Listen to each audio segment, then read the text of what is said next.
Six Nations 2024, round number 3, folks. The final game of the round sees the French hosting the Italians from Lille.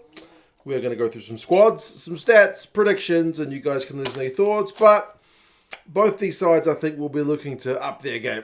I think both won't be that satisfied. I mean, the French, 1 win, 1 loss. They were very disappointed after that opening round loss to the Irish and weren't exactly that convincing in a tough game up in Scotland. The Italians are none from 2, and I feel like at times are their own worst enemies, albeit, they're always predicted to not win their games. So by that marker, we're kind of going steady as she goes. For the French, they've had to make a couple of changes with some players out, but the squad itself is largely pretty stable. You've still got Baille, Mauvaka, and Atonio in the front row. They'll certainly be looking to put pressure on at scrum time. Woki and Tuilagi in the second row, so it's the first start for the big unit that is Tuilagi. Gabriel drops out of the match day 23.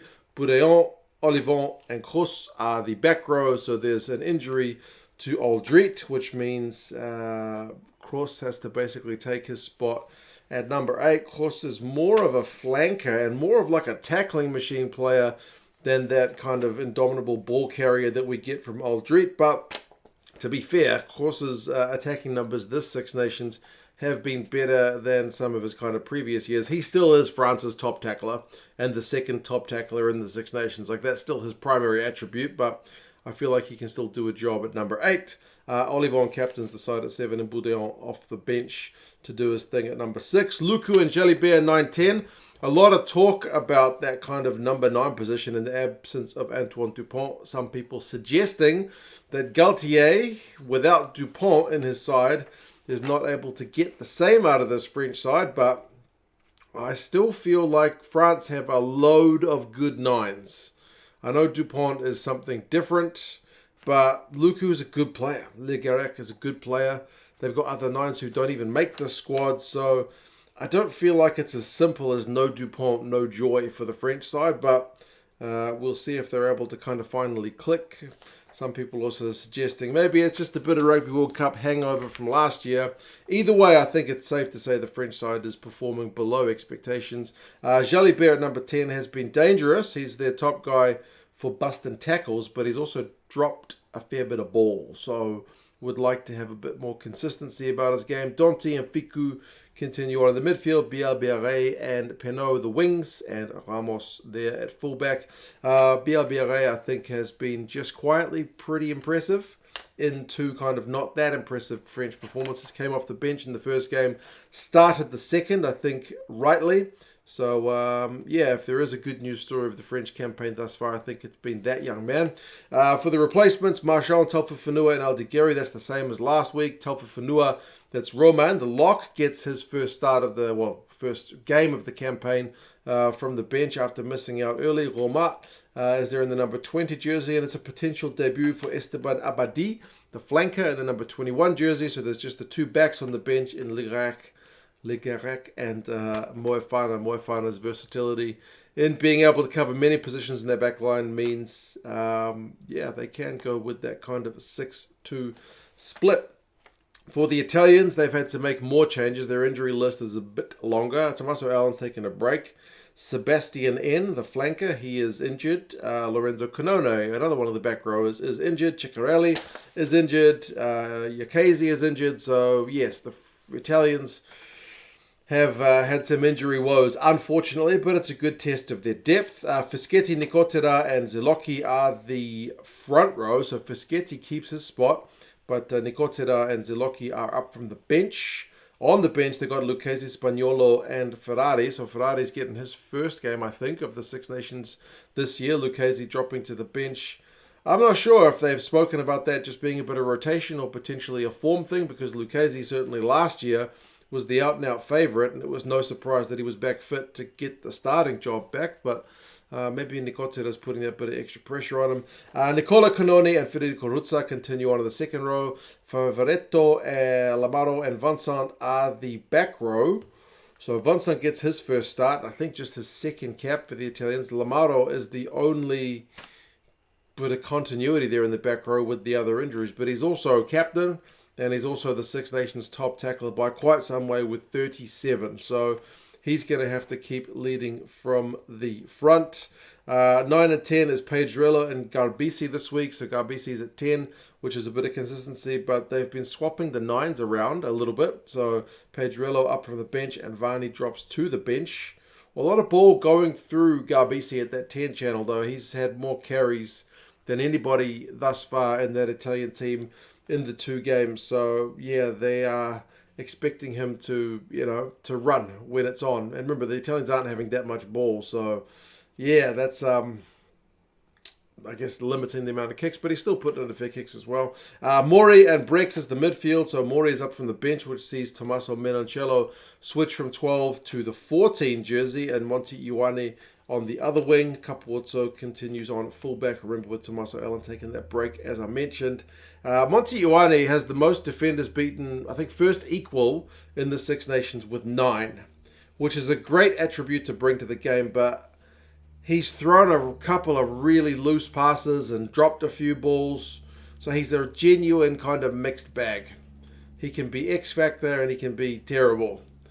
What's after X Factor? Z Factor? I'm not sure, but yeah, a few too many turnovers conceded. Maybe the kind of Italian team in a nutshell. Can be brilliant and can be awful, all within a couple of minutes. There was a bit of speculation that Lewis Liner might get into the side for this one after being called up, but no.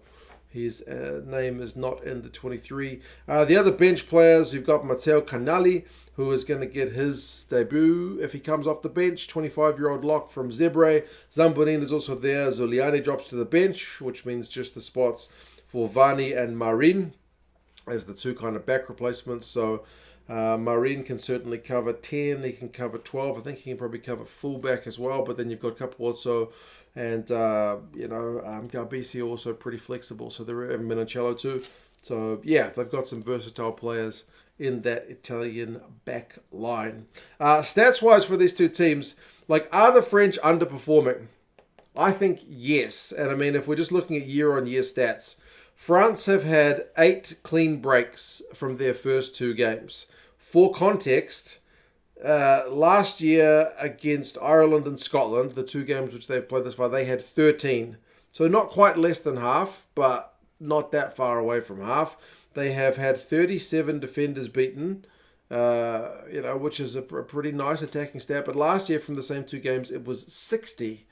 So just those kind of key X-factor numbers they're not able to reproduce. And they've dropped more ball, 28 turnovers conceded compared to 21 from the same 2 games last year. The high ball continues to be one that they struggle a wee bit with. Certainly, Jalibert has dropped a few. Ramos is not 100% reliable under the high balls. He's all right, but he's no Freddie Stewart in that regard. So it will be an interesting one to see if the Italians target that area with what limited ball they tend to have. If you are going to look at the Italian stats, they've only averaged 40% possession at territory. So they are essentially kind of living off the scraps. And with that 40% possession, which is less ball than anybody else has had, they've managed the most knock-ons of the tournament. One would assume the team with the most ball has more opportunities to make knock-ons. But no, the Italians, the least ball, the most knock-ons. So that's what I mean about them being kind of quite frustrating at the moment. But I suppose there's a bit of optimism that if you get that right, there's more potential to kind of have a dramatic improvement. They've also been conceding 8 clean breaks a game. Wales is the next worst with 5. So, yeah, they've been getting cut up a wee bit. Their line out is 72%, which is the worst in the Six Nations. Maybe that's part of the reason for the change with Nicotera starting ahead. But France is at 79. Not that much better. But for context, again, it is the youngest squad in the Six Nations. So maybe these kind of errors are to be expected. But yeah, we'll kind of have to wait and see.